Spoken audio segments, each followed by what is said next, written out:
Hello everyone, welcome to sqadia.com. Today we are discussing cell cycle, and we are at this particular step we are going to have a discussion on different phases of cell cycle. We'll start off with the discussion of G0, G1 phase, moving on towards the S phase and M phase, and then G2 phase, and then we are going to have a look on what are the different cell cycle in the free systems. And in this particular case, we are going to have a look on the introduction of the cell in this particular context of discussion of both the eukaryotic and the budding yeast or the fission yeast. So let's get started. Over here, you can have a look on the chromosomal replication and the cell growth. In this particular case, what happens, there is the initiation of the DNA replication, and the chromosome replicates and the cell grows in its size. After the chromosome has been replicated, this particular segregation of the chromosome is going to take place in this particular case, resulting in the cell division. As a result of cell division, two daughter cells are being produced, as you can see over here, and each daughter cell is going to enter into the same three processes, starting from the chromosome replication and the cell growth, moving towards the chromosome segregation and cell division, and hence this cycle keeps on going for the cells that keeps on proliferating. On the figure on the left, what we have over here is the discussion of the different phases. We'll start off with the S phase, where the S is termed as the S phase because there is synthesis of the DNA in this particular case.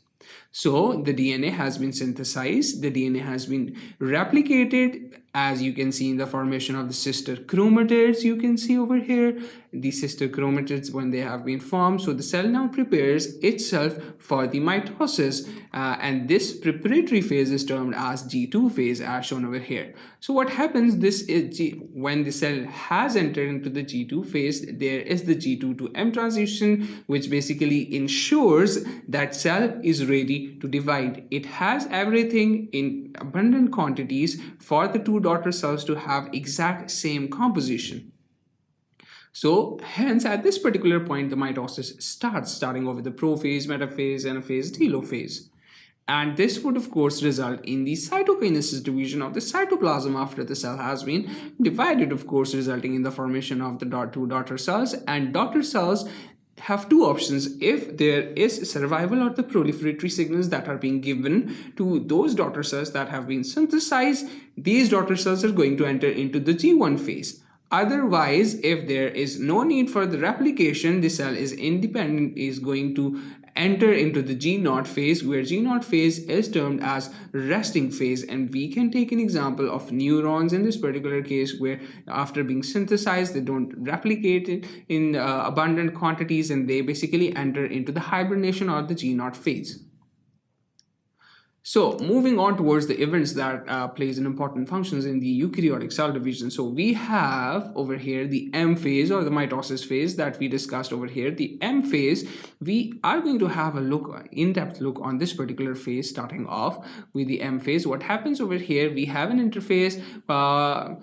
There are two basic steps of the cell division. We have an interphase, we have an M phase. So over here, this particular G1, S and G2 phase are termed as an interphase, and my M phase is termed as the mitosis, of course. So this interphase is also containing G1 phase, synthesis phase, G2 phase, and then there is a M phase, which is basically mitosis, and there is a very small chunk of M phase where cytokinesis is going to be occurring. So what happens is, during the interphase, the cell organelles are being replicated in the G1 phase. In the synthesis phase, DNA is being duplicated. In G2 phase of the interphase, of course, what happens is every single step is needed to be checked so that the cell can enter into the M phase for the initiation of mitosis. So what happens, there is a formation of the spindle, there is the arrangement of the sister chromatid. What happens, this would be followed by the metaphase to anaphase transition, and this is promoted by the anaphase promoting complexes, where the cohesion molecules that are basically keeping the two sister chromatids together are being cleaved, and we are going to see in the next lecture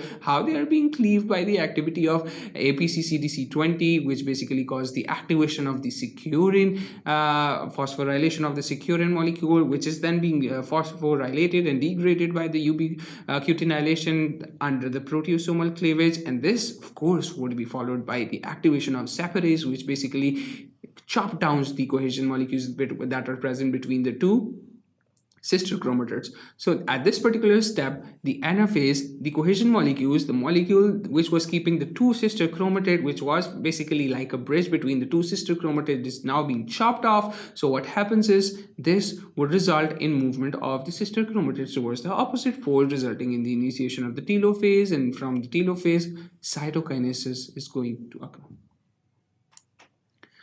So we have discussed different phases of the cell cycle. We are going to start off with the M phase in this particular factor, in this particular diagram, where there is mitosis or the nuclear division we have seen over here.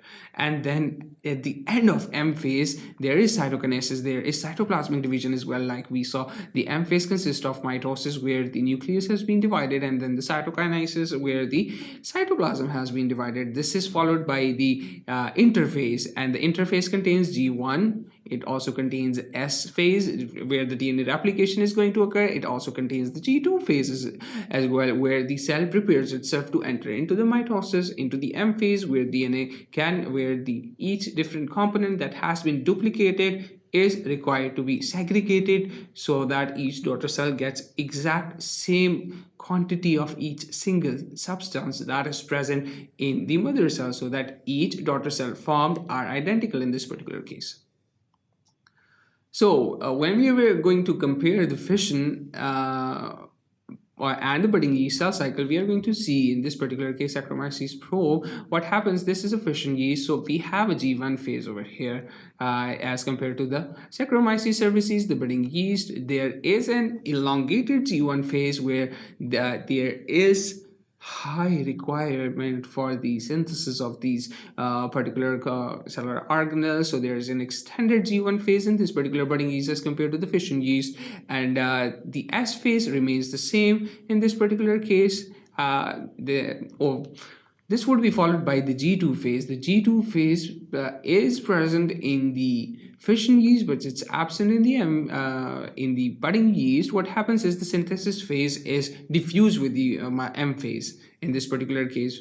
But what happens, and this is because there is no disruption of the nuclear membrane in case of the budding yeast. So what happens is there is no G2 phase, of course, as well. So the mitosis phase is comparatively larger in the budding yeast as compared to the fission yeast, of course.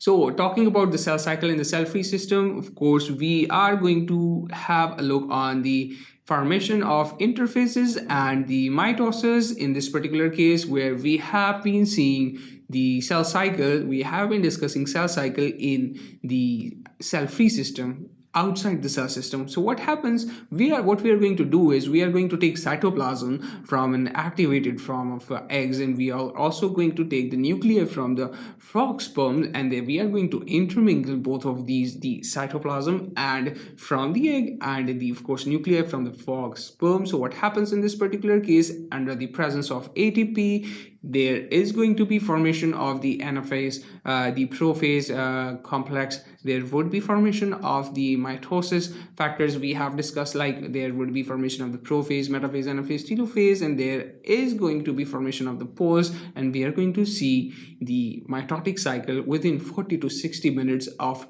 dissolution, and providing the exact requirement for the initiation of these conditions.